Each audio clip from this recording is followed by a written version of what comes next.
할렐루야. 복된 주일이 되시기를 바랍니다.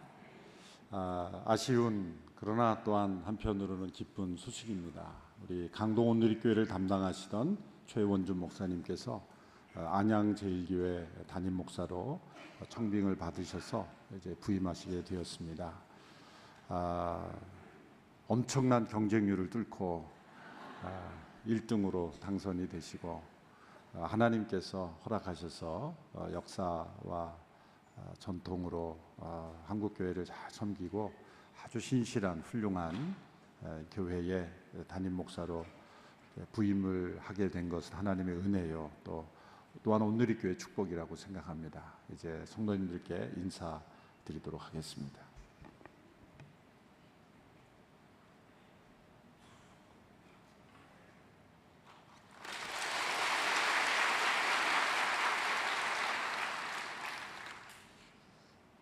2002년 3월 온누리교회 부목사로 섬기게 되었습니다. 그로부터 14년 5개월의 시간이 흘렀습니다. 당시 5살이었던 둘째 녀석이 19살이 될 만큼 많은 시간이었습니다. 그동안 부족한 저에게 사랑을 베풀어 주셨던 많은 우리 성도님들께 진심으로 감사드립니다. 처음 2002년 3월에 온누리교회 와서 맡았던 우리 영등포 구로 공동체 식구들을 위시해서 지금 강동 온누리교회에 이르기까지 성도님들을 신방하고 함께 기도하고 아우리치 다녀왔던 그 시간들이 저에게는 참으로 행복한 시간이었습니다. 또 우리 여러 훌륭하신 부목사님과 더불어서 동역할 수 있었음이 저에게는 큰 특권이었습니다. 아울러 허물 많은 저를 감싸 주시고 사랑해 주셨던 모든 장로님들 또 리더십들에게 진심으로 감사의 말씀을 올립니다. 하늘에 계신 우리 하목사님 생각납니다. 하목사님은 신학 교수의 길을 걷고자 했던 저를 단번에 제 마음을 매료시켜서 목회의 길을 걷게 하셨던 분이셨습니다. 하목사님은 저의 영원한 목회 선생님이십니다. 무엇보다도 우리 이재용 담임 목사님께 진심으로 감사드립니다. 목사님은 제가 인생의 중요한 시기 때마다 아주 결정적인 도움을 주셨습니다. 두란노 목회하신학이라고 하는 편집장으로도 우리 하 목사님께 추천해 주셔서 또 소중한 경험을 할 수 있게 되었고, 목사님의 배려로 4년 5개월 동안 강동 온누리교회 담당 목사로 섬길 수 있었습니다. 이번 안양제일교회 청빙 과정에도 그 엄청난 이 경쟁률을 뚫을 수 있었던 비결은 우리 담임 목사님의 덕분이었습니다. 너무 열심히 추천해 주셔서 저를 쫓아내시는 것이 아닌가라는 생각. 진심으로 감사드립니다. 이제 오늘로 온누리교회를 이제 사임하고 안양제일교회로 떠나게 되었습니다. 안양제일교회는 86년의 전통이 있는 교회입니다. 우리 온누리교회는 여름이면은 양복 옷도리를 벗고 예배드리지만 그 교회는 52주 내내 목사 가운을 입고 예배드리는 교회입니다. 그러나 전통이 있으면서도 성령의 자유로움이 있는 교회라고 믿습니다. 그동안 배우고 가르쳐 주셨던 모든 것들 잘 마음에 간직해서 안양제일교회 가서 잘 목회하겠습니다. 안양제일교회 성도님들이 저를 바라보면서 역시 온누리교회 출신 목사는 달라, 그런 칭찬을 들을 수 있도록 최선을 다하겠습니다. 여러분 사랑합니다. 감사합니다.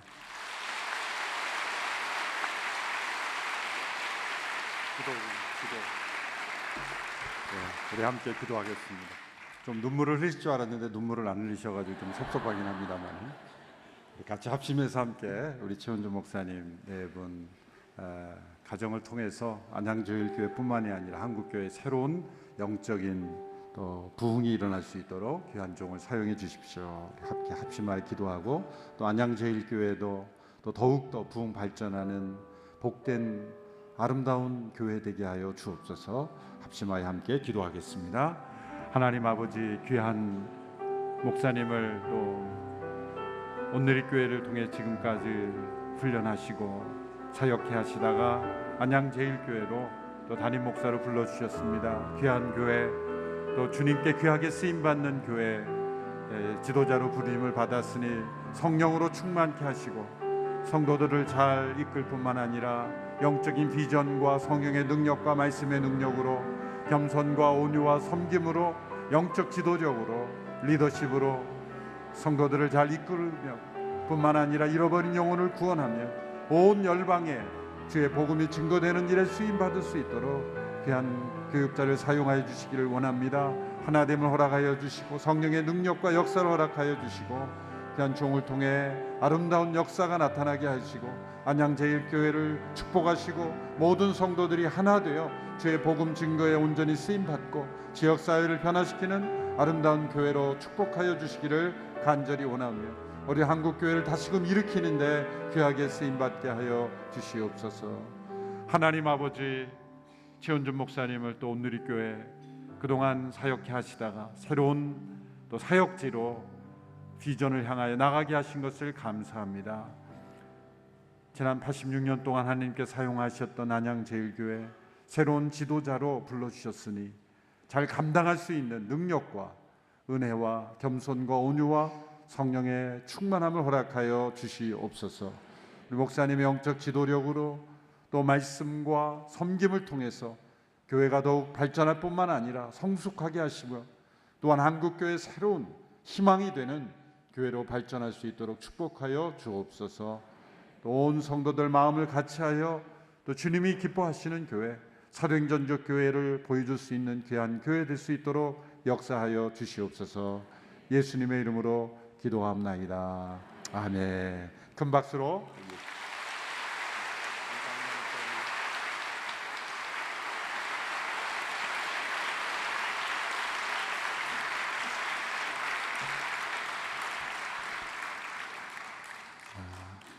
강동 온누리교회는 노치형 목사님께서 또 이어받아서 오늘 오후 2시에 이침 예배를 합니다. 또 안양제일교회가 여러 가지 상황에 좀 빨리 가셔야 되는 상황이기 때문에 저희가 여름철이지만 긴급하게 이침을 해드려서 또 가실 수 있도록 도와드리고자 합니다.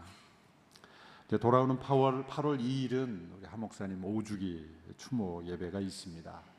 벌써 5주기가 됐네요. 한 목사님 오늘 신문에 나온 것처럼 시간이 흘러갈수록 더욱 보고 싶고 또 그리운 귀한 목사님이십니다. 8월 2일 저녁에 서빙고 본당 이 자리에서 저희가 추모 예배를 함께 가집니다. 저녁 7시 30분에 모든 성도님들 함께 시간을 구별하셔서 함께 나오셔서 한 목사님을 기억할 뿐만 아니라 그 비전을 이어가는 귀한 자리가 될 수 있게 되기를 바랍니다. 또한 8월 1일부터 한 주간 새벽기도회 한 목사님 영상 설교를 통해서 함께 새벽기도회를 하게 되고요. 또 한 목사님을 추모하는 기간 동안에 우리 한 목사님의 글을 모아서 사랑하는 가족에게라고 하는 그 책이 나왔습니다. 아버지의 마음으로 결혼과 가정의 지혜를 나눠주는 귀한 말씀 우리 자녀들에게 또 주변 분들에게 소개해 주시고 로비와 서점에서 할인 판매하고 있습니다. 여름 기간에 곳곳에서 우리 대학 청년들 또 공동체별 아웃리치를 떠나고 들어오고 그러고 있습니다. 우리 차세대 여름 캠프가 진행 중에 있습니다.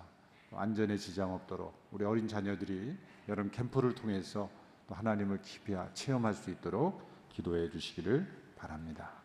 기도드리겠습니다. 하나님 아버지, 오늘도 복된 주일로 시간과 장소를 구별하여 하나님을 예배하며 창조주 하나님을 기억하며 주의 이름을 높여드리며 주님의 말씀에 귀를 기울이는 귀한 시간 허락하여 주심을 감사합니다. 기록된 말씀, 살아있는 하나님의 말씀을 통하여 영의 다시 한번 각성을 이루게 하시고 하나님께서 인도하시는 인생으로 나아갈 수 있는 우리 모두가 되게 하여 주시옵소서. 예수님의 이름으로 기도하옵나이다. 아멘. 요나서는 놀라운 사건들로 가득 차 있습니다. 불순종하여 다시스로 가는 요나를 폭풍으로 하나님께서 뒤쫓아 가시고 풍랑이는 바닷속에 요나가 던져졌을 때 그 요나를 큰 물고기를 준비하셔서 삼키게 하심으로 그의 생명을 구원하셨습니다. 또한 그 요나를 다시 땅으로 물고기가 토해내게 하심으로 다시 니느웨로 향하게 하는 그런 기적 같은 일들이 여러 번 반복이 됩니다. 그러나 이 모든 사건들보다 가장 놀라운 사건은 고대 가장 악한 도시 중 하나였던 이 니느웨 사람들이 한 유대인 선지자 요나의 경고를 듣고 회개하고 온 도시가 다 회개하고 금식하며 하나님께로 돌아오는 일이 일어났다는 것입니다. 기적 중에 가장 큰 기적은 사람이 변화되는 기적이죠. 악을 의지하며 살아가던 사람, 하나님을 전혀 섬기지 않았던 인생이 하나님 앞에 회개하고 겸손하게 하나님의 주권을 인정하고 그리고 돌아와 하나님을 예배하는 모습, 이것이야말로 가장 큰 기적이 아니겠습니까? 어떤 사람들은 절대 변하지 않는다, 사람은 변하지 않는다는 확신을 가지고 살아가는 사람이 있습니다. 그러나 그렇지 않습니다. 인간을 창조하신 창조주 하나님의 역사 가운데는, 하나님께서 일으키시는 이 시대의 기적 가운데 하나는 바로 사람이 변화되는 기적입니다. 아무리 악한 사람일지라도, 악을 의지하며 자신을 신처럼 섬기고 살아가던 인생이랄지라도 살아계신 하나님 성령의 역사로 말미암아 그의 인생은 변화될 줄로 믿습니다. 이런 일들이 니느웨 백성들 가운데 일어났던 것입니다. 하나님께서는 회개하는 자들에게 다시 돌이켜주시는 하나님이십니다. 구약에 보면 27번이나 하나님께서 그 마음을 돌이키셨다라는 그런 표현이 나옵니다. 마음을 돌이키신 것은 하나님의 변덕이 아닙니다. 하나님의 나약함이 아닙니다. 하나님의 완전하신 능력 가운데 하나님은 마땅히 진노해야 할 대상에게도 그들이 그 죄에서 떠나 악에서 떠나 회개하면 그 악을 향한 하나님의 진노로부터 하나님의 마음을 돌이키시는 하나님이십니다. 우리는 어떻습니까? 마음의 분노가 일어나면 어떻게든 어느 정도까지는 가야 하지 않겠습니까? 마음을 돌이켰다고 해도 사실 그 마음의 분노가 여전히 남아있는 것이 우리의 마음입니다. 마음을 돌이킨다는 것은 쉬운 일이 아닙니다. 그러나 하나님께서는 완전하신 하나님의 능력 가운데 그 마음을 돌이키심으로 내리시기로 한 그 진노를 회개하는 자에게 다시 돌이키시고 긍휼을 베푸시는 하나님이십니다. 우리가 회개했을 때 하나님의 은혜를 경험할 수 있는 것은 하나님의 은혜가 우리에게 임할 수 있는 까닭은 하나님께서 마음을 돌이켜 주실 수 있는 하나님이시기 때문입니다. 사람 사이에는 서로 화해하고 마음을 풀었다고 해도 그 마음에 앙금이 남아있는 경우가 얼마나 많습니까? 그러나 하나님은 온전한 회복과 화해를 이루시는 하나님, 우리가 돌아가기만 하면, 돌이키기만 하면 우리에게로 다시 돌아와 주시는 하나님이십니다. 오늘 본문 3장 10절의 말씀을 보십시오. 우리 같이 함께 읽겠습니다. 시작. 하나님께서 그들이 그 악한 길에서 돌이킨 행위를 보셨을 때 마음을 누그러뜨리시고 그들에게 내릴 거라고 말씀하신 재앙을 내리지 않으셨습니다. 바로 이러한 하나님이 우리의 하나님이십니다. 회개하면 언제든지 그 마음을 돌이켜 주시는 하나님. 하나님이 과연 그 마음을 돌이켜 주실까? 라는 의심이 우리의 마음속에 드는 것, 그것은 바로 사단이 주는 의심입니다. 집을 나갔던 탕자가 돌아왔을 때 아버지가 과연 나를 받아주실까? 라는 의심이 있어서 아버지가 이렇게 말하죠. 저는 아들이라 칭함을 받을 자격이 없으니 저를 그냥 종으로만 여겨주십시오. 그거는 한편으로는 겸손일 수도 있지만 한편으로는 아버지의 사랑을 믿지 못하는 거죠. 나를 여전히 아들로 맞아주지 않을 것이다. 아버지는 내가 돌아왔지만 예전처럼 나를 아들로 여겨주지 않을 것이라는 의심이 그 마음속에 있기 때문에 먼저 자기가 앞서서 나를 종이라 여겨달라고 부탁하는 것이죠. 우리는 회개해도 꼭 자존심을 남겨요. 자기의 자존심을 남기고 그렇게 하나님과 만나려고 하는 것이죠. 그러나 우리 하나님은 온전히 그 마음을 돌이키실 수 있는 하나님, 돌이켜주시는 하나님이기에 하나님 앞에 자존심 가지고 나아가는 우리의 모습이 아니라 온전히 그 은혜를 받아 누리는 우리 모두가 되기를 바랍니다. 이 니느웨 사람들의 회개의 모습을 보면 참된 회개와 변화의 기적이 나타나는 중요한 특징들을 잘 보여주고 있습니다. 첫째는 하나님의 말씀에 대한 믿음으로 회개가 일어난다는 것입니다. 3장 5절의 말씀을 같이 읽겠습니다. 3장 5절 시작. 니느웨 사람들은 하나님을 믿었습니다. 그들은 금식을 선포하고 가장 높은 사람으로부터 가장 낮은 사람에 이르기까지 굵은 베옷을 입었습니다. 니느웨 사람들이 하나님을 믿었습니다. 요나를 통해서 전해지는 그 말씀을 믿었기 때문입니다.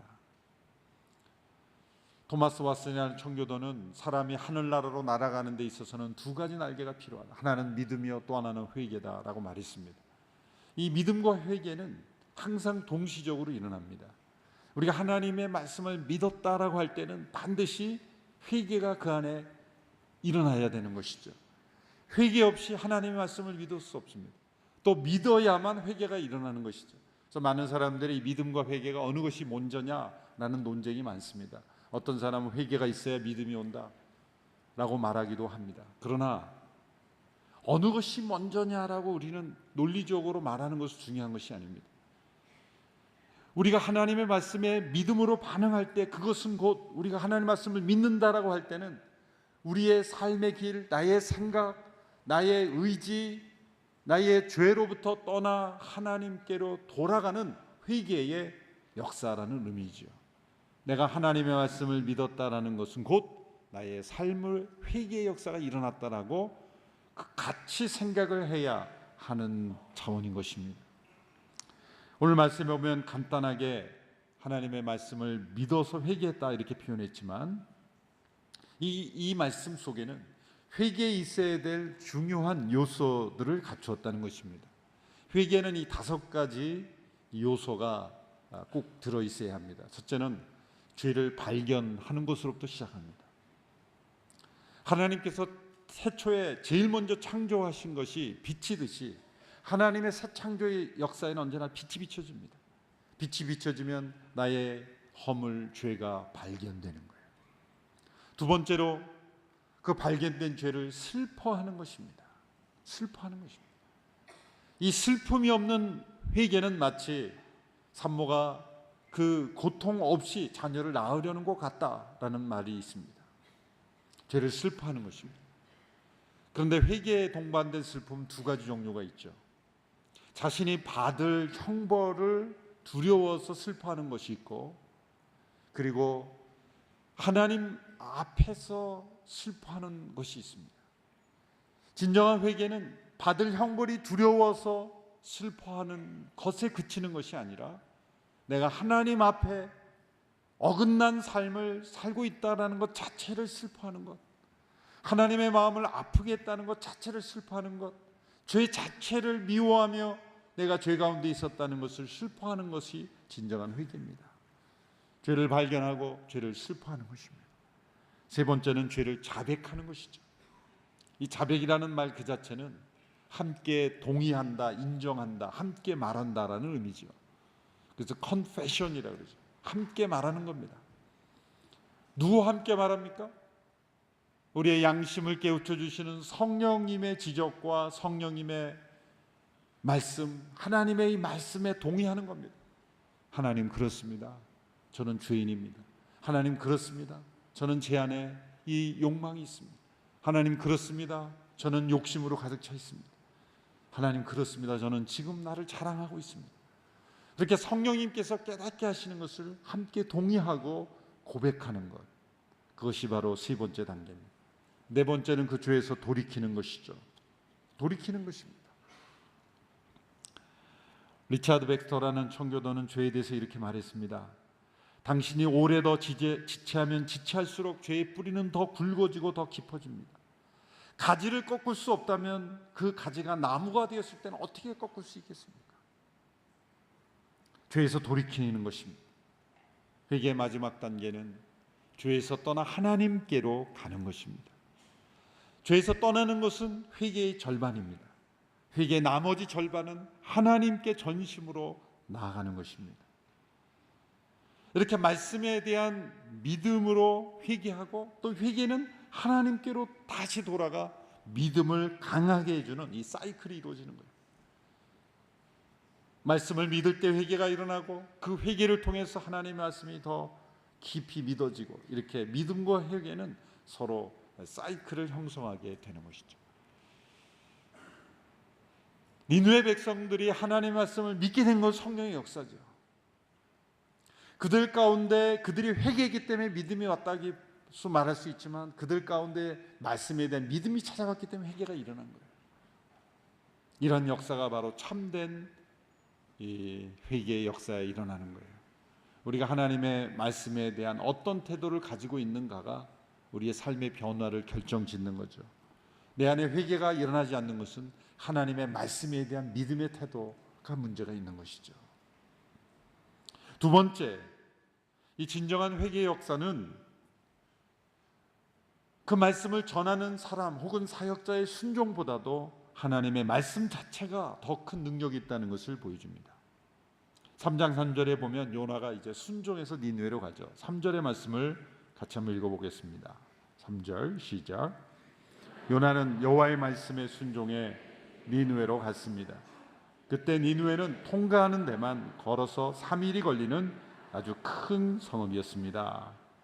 1장에서 하나님의 말씀에 불순종했던 요나가 3장에서 순종해서 니느웨로 가고 있습니다. 이 3절에 나오는 이 요나의 순종은 뼈아픈 징계와 대가를 치르고 경험하여 나온 순종입니다. 하나님의 강권하심, 더 이상 거역할 수 없는 하나님의 강권하심에 굴복한 순종입니다. 하나님은 불순종한 요나를 버리지 않으셨습니다. 어쩌면 하나님께서 일을 어렵게 하시는 것 같습니다. 불순종하고 거역하는 이는 하나님은 그냥 버리시고 내 갈 길 가라 그렇게 버리시고 순종적인 사람을 찾아서 쓰시는 것이 더 나은 것처럼 보입니다. 다시스로 요나가 갔다면 그래 너는 더 이상 나에게 필요 없다. 내 갈 길을 가거라. 다시는 내 앞에 얼굴을 보이지 마라. 그렇게 요나를 버리시면 될 일인데 하나님은 왜 폭풍을 일으키시고 이러한 일들을 통해 요나를 기어코 가고야 말게 하십니까? 이것은 하나님의 자존심 때문이 아닙니다. 하나님이 요나를 찾아오셔서 끝까지 보내신 것은 요나가 꼭 필요해서가 아닙니다. 요나에게 하나님이 필요해서입니다. 하나님이 요나를 필요로 하시는 것이 아니라 요나에게 지금 하나님이 꼭 필요하기 때문입니다. 하나님 불순종한 일을 버리지 아니하시고 기어코 순종으로 바꾸시는 까닭이 여기에 있습니다. 하나님은 우리에게 어떤 일을 시키는 데에만 목적이 있는 분이 아니라 도구로 쓰시고 버리시는 분이 아니라 우리 자체가 우리 자신이 하나님의 목적이기 때문입니다. 우리 안에 있는 이 불순종을 변화시켜서 순종하게 하시는 이유는 무엇입니까? 하나님의 말씀이 순종을 통해 역사되기 때문이에요. 이 세상은 불순종의 영들을 통해서 움직여지고 있어요. 에베소 6장에 보면은 공중 권세 잡은 자 이 불순종의 아들들 가운데 역사는 영이라 그랬습니다. 아담과 하와가 하나님께 불순종한 이후로 이 세상은 하나님께 불순종하는 이들을 통해 사단이 통치하고 있는 거예요. 사단은 절대로 스스로 세상을 통치할 수 없어요. 자연을 통치해봐야 어떤 영향이 있겠습니까? 가만히 있는 나무와 바다와 산과 또 자유의지가 없는 동물들을 통치해봐야 어떤 세상 영향력이 있겠어요? 만물의 통치권을 부여받은 인간을 다스리고 인간에게 영향을 주어야 세상을 진짜 정복하는 거예요. 그런데 사단이 어떠한 사람들을 통해 역사합니까? 하나님께 불순종하는 이들을 통해 역사합니다. 조금 심각한 얘기일지 모르지만 하나님께 순종의 삶을 살고 있지 않으면 사단에게 협조적인 인생을 살고 있다 이렇게 봐도 되는 거예요. 나는 사단과 통행한 적 없는데, 사단과 내통한 적이 없는데, 그렇게 말할지 모르지만 하나님께 순종하는 인생을 적극적으로 살고 있지 않다면 넓은 의미에 보면 다 협조하고 있는 거예요. 왜? 불순종의 그 마음을 사단이 이용하는 거기 때문에. 하나님의 말씀을 통해 그 말씀에 순종하는 사람들을 만들어 가신 이유는 이 순종이 하나님의 말씀이 세상 속에 하나님의 나라로 임하게 하는데 통로가 되기 때문이죠. 우리의 순종이 하나님의 은혜의 통로가 되는 것입니다. 요나가 순종했기에 순종을 통해서 니느웨 백성들이 회개되는 역사가 일어나지 않습니까? 우리가 하나님의 말씀에 그것이 어떤 말씀이든 간에 말씀에 순종하면 하나님의 나라가 그 대상, 그 지역, 그 사람들 가운데 임하는 역사가 일어나는 거예요. 하나님은 순종하는 이들을 통해 역사하시는 거예요. 그러나 우리의 순종의 상태에 따라서 절대 의존하는 것은 아닙니다. 하나님은 우리의 순종을 통해 일하시지만 우리의 순종 때문에 말씀의 능력이 좌우되지는 않습니다. 오늘 요나의 모습을 보십시오. 요나가 니느웨에 전한 메시지의 내용은 아주 짧고 단순했습니다. 40일이 지나면 니느웨는 무너질 것이다. 40일 후에 니느웨는 무너질 것이다. 히브리어로 보면 5단어밖에 되지 않습니다. 하나님께서 요나에게 전하라고 하신 그 전체 메시지는 요나서에 기록되어 있지 않지만 니느웨로 가라고 하시는 그 하나님의 마음을 요나가 지금 알고 있어요. 왜 가라고 하시는지. 이 경고를 주심으로 멸망시키려는 것이 아니라 그들을 회개시켜 구원하시려는 하나님의 마음이 있다는 걸 요나는 너무나 잘 알고 있죠. 그래서 불순종했지 않습니까? 그렇다면 니느웨의 영혼들을 정말 사랑하는 마음으로 그 경고를 전했다면 5단어만 이야기할 필요가 있었을까요? 40일 후면 니느웨가 무너질 것이다. 끝. 사랑이 있다면 뭔가 좀 많은 단어들이 나오지 않을까요?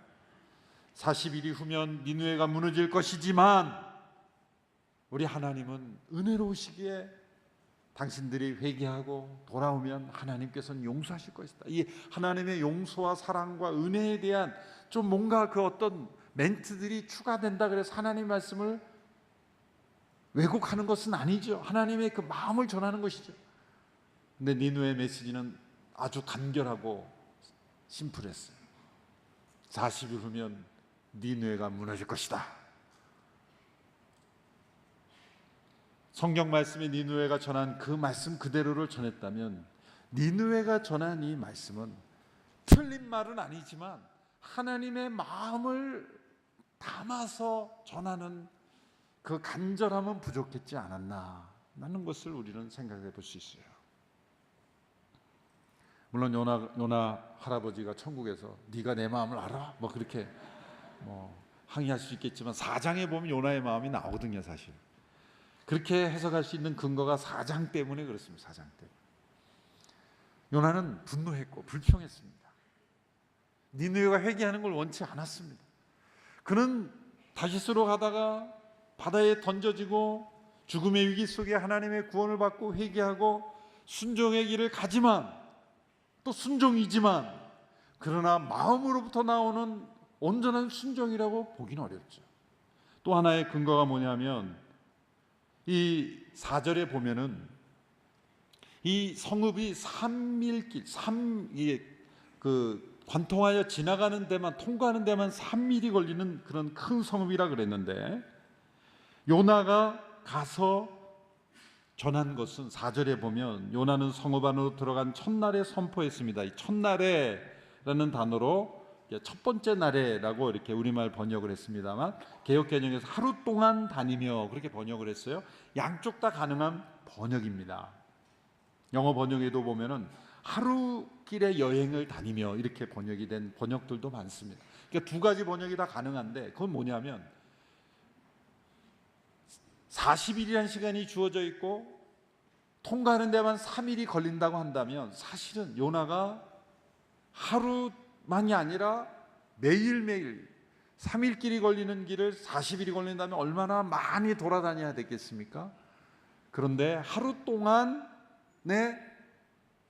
그 메시지를 전한 거예요. 그럴 때 역사가 일어난 거예요. 역사가 일어난 거예요. 이건 하나님의 능력의 어떤 그 반응이 빨리 일어난 것으로도 볼 수 있지만, 또 한편으로 보면은 그런 회개의 역사가 일어난다고 할지라도 아직 40일의 기간이 일어난다면 말씀을 전하고 난 이후에 또 하루 동안만이 아니라 계속해서 요나가 40일이 끝날 때까지 마지막까지 전할 수 있는 기간이 주어진 것 아니겠습니까?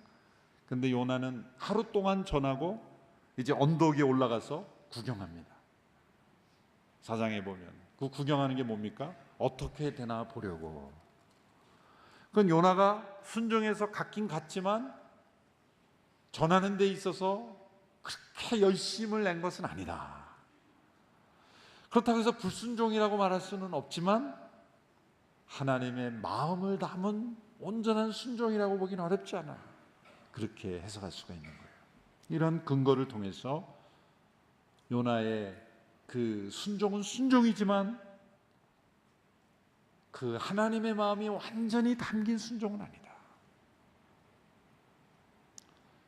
복음을 전하고 말씀을 전하는 이들을 행하면서 우리의 마음속에 정말 그 하나님의 마음이 완전히 담긴 순종도 있을 수 있겠죠. 때로는 의무감으로 어쩔 수 없어서 그렇게 전할 수도 있습니다. 선교사역을 하지만 때로 선교사님들도 그 영혼에 대한 사랑이, 아버지의 마음이 완전히 담겨 있는 사역도 있을 수 있지만 때로는 어떤 사역 대상을 만나면 저 사람 내가 만나야 되나 하는 마음이 들면서도 순종하는 마음으로 행할 수도 있는 거예요.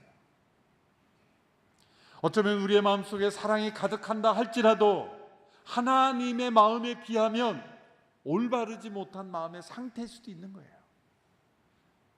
그러나 중요한 것은 뭡니까? 우리의 순종의 상태에 따라 좌우되지 않고 하나님이 우리의 순종을 통해 하나님의 말씀의 능력이 나타났다는 거예요. 이 차이를 우리가 잘 구별할 수 있어야 됩니다. 말씀 그 자체의 능력이 우리의 순종의 상태보다 더 능력 있으시다. 하나님의 그 말씀 40일 후면 니느웨가 무너지리라. 거기에 요나의 어떤 따뜻한 사랑과 은혜와 간절함이 묻어있지 않을지라도 그 하나님이 전하라고 하신 그 말씀 그 자체가 전해졌을 때 놀라운 역사가 일어날 수 있다라는 거예요. 말씀을 전하는 저도 그런 것을 참 많이 느낍니다. 어떤 때는 제가 충만해서 전하기도 하고 어떤 때는 마음에 이렇게 복잡한 마음에 참 온전히 어떤 그 영혼에 대한 사랑, 하나님 말씀의 고인에 대한 확실한 믿음, 그 영혼에 대한 깊은 사랑에서 우러나오지 못할 때가 있습니다. 그런데 중요한 것은 나의 마음의 상태에 좌우되면 말씀의 능력이 가감된다는 거죠. 그러나 그렇지 않습니다. 하나님의 말씀 그 자체가 나의 상태보다도 더 능력이 있으신 거예요. 내가 기분이 좋으면 말씀이 능력 있게 역사되고 내가 기분이 안 좋으면 하나님 말씀이 제한된다고 보지 말아야 된다는 거예요. 우리는 순종하면 역사하는 것은 하나님의 말씀이다. 하나님의 말씀 그 자체가 역사하는 거예요. 우리 순예배를 인도하는 순장님들 또 사회에서 일하시다가 힘들다 보면 내 마음이 이런데 내가 이 역할을 감당할 수 있을까? 이해합니다. 때로는 저도 주일이 오지 않았으면 할 때가 있습니다.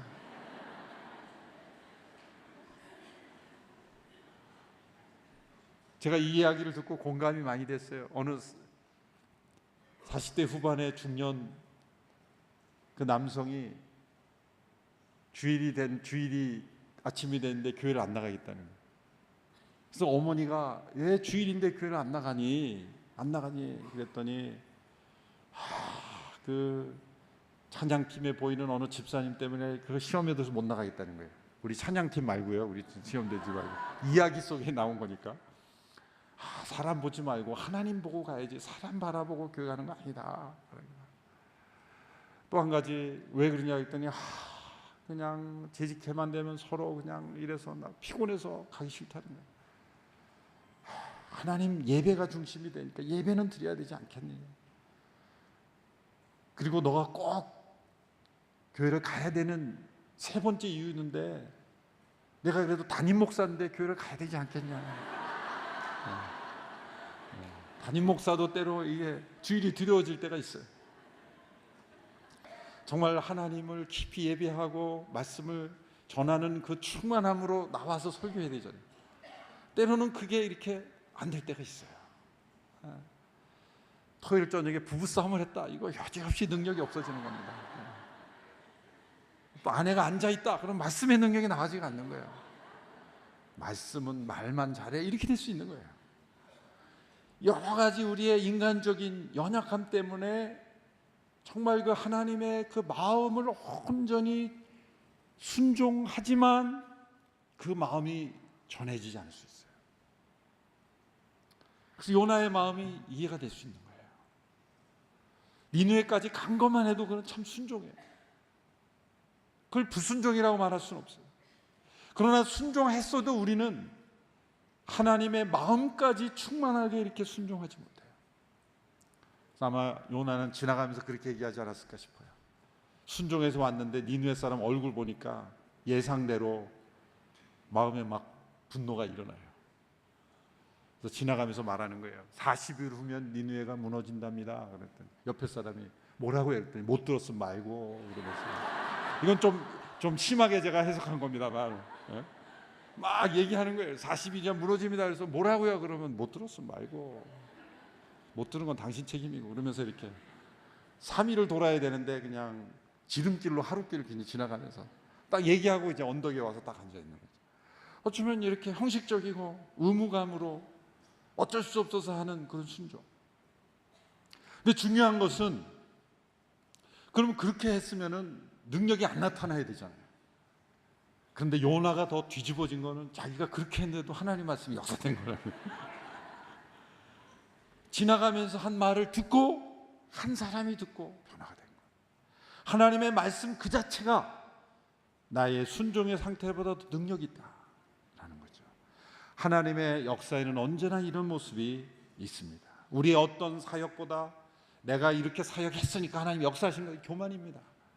어쩌면 우리의 많은 사역이 하나님의 말씀을 가리울 때도 더 많을지도 몰라요.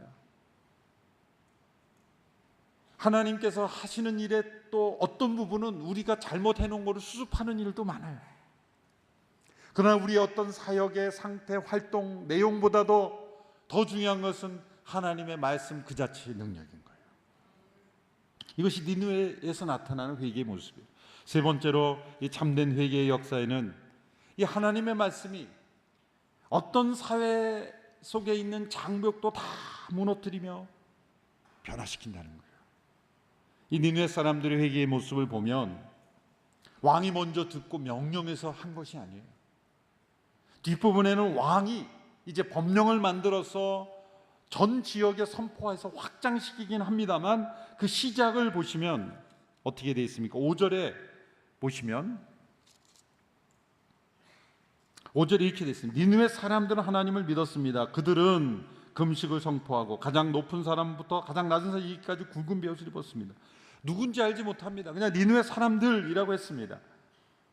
그 요나의 심판 예언을 들은 첫 번째 사람으로부터 회개가 시작이 된 거예요. 누가 먼저 시작했느냐가 중요하지 않습니다. 어떤 신분을 가진 어떤 위치에 있는 사람이 주도하는가도 중요하지 않습니다. 사회의 일은 중요해요. 사회의 일은 누가 주도하느냐에 따라서 그것이 달라지기도 합니다. 그러나 하나님의 역사는 누가 지도했느냐가 중요하지 않습니다. 사회의 신분과 제도를 뛰어넘어 사람들이 만들어 놓은 세상의 조건, 환경을 뛰어넘어 하나님의 권위 앞에 다 엎드리는 것입니다. 가장 높은 사람부터 가장 낮은 사람에 이르기까지 다 함께 동행하는 거예요. 참여하는 거예요. 교회 역사에 보면은 조직화된 회개 운동을 많이 볼 수 있습니다. 지도자들이 회개의 선언문을 낭독하고 성도들에게 함께 회개에 동참할 것을 호소하는 내용들이 있습니다. 그러나 그러한 선언문 발표로 회개운동이 일어난 역사적 사례가 없습니다. 어떤 기도의 명칭에는 통곡기도회라고 이렇게 기대요. 통곡이 안 일어나요. 타이틀을 붙인다고 회개가 일어나는 게 아니에요. 어떤 조직으로 운동이 일어나지 않더라고요. 영적인 운동은 한 사람, 무명의 한 사람, 소수의 기도 모임, 미국의 대각성 운동, 한국의 그 대부흥 운동을 보면은 언제나 누가 시작했는지 모릅니다. 어떤 지도자의 어떤 비전에 따라 이루어지는 회개가 아니라 누가 시작했는지 모르게 그의 위치와 신분과 영향과 상관없이 하나님의 성령 역사가 일어나는 거예요. 왕이 나중에 이걸 듣고 거의 참여한 것뿐입니다. 왕이 그러한 소식을 들었을 때 왕이야말로 누구보다도 다가올 멸망에 대한 느낌이 있었겠지 않습니까? 그 당시에 니느웨가 아수르가 점차 힘을 잃어가고 있다는 것을 그는 잘 알고 있었습니다. 북쪽에서부터 공격을 받고 내부적으로는 흉년이 일어나고 이런 멸망의 조짐들이 일어나고 있다는 것을 양심적으로 그는 알고 있었다는 거예요. 그는 왕위에서 내려와 제에 앉아 금식하기 시작했습니다. 동물들까지도 다 금식할 것을 명령하고 그렇게 함께 참여했습니다. 이 지도자가 그 가진 영향력으로 확산시킨 겁니다. 중요한 것은 이 회개의 운동이 일어났을 때 니느웨에 있었던 그 당시 사회적 어떤 체계, 어떤 장벽들이 다 녹아졌다는 거예요. 참된 회개의 운동으로 하나 된 교회 안에서 모든 어떤 사회가 가진 편견, 장벽들이 다 녹아지는 공동체가 바로 하나님의 교회의 공동체입니다. 하나님은 불순종하는 요나를 순종하도록 만드셔서 니느웨의 회개를 일으키셨습니다. 회개조차도 하나님의 은혜입니다. 하나님의 말씀이 전해지는 곳에 믿음과 회개 역사가 끊임없이 일어날 것입니다. 우리의 능력과 때로 순종의 상태에 상관없이 하나님의 말씀 그 자체의 능력으로 역사될 것입니다. 또한 회개의 역사는 이 세상의 질서를 뒤집는 업사이드 다운, 뒤집어 엎는 그런 새로운 공동체를 만들어내는 것입니다.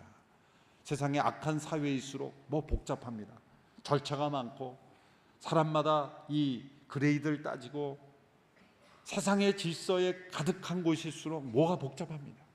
그러나 하나님 나라의 공동체는 복잡하지 않습니다.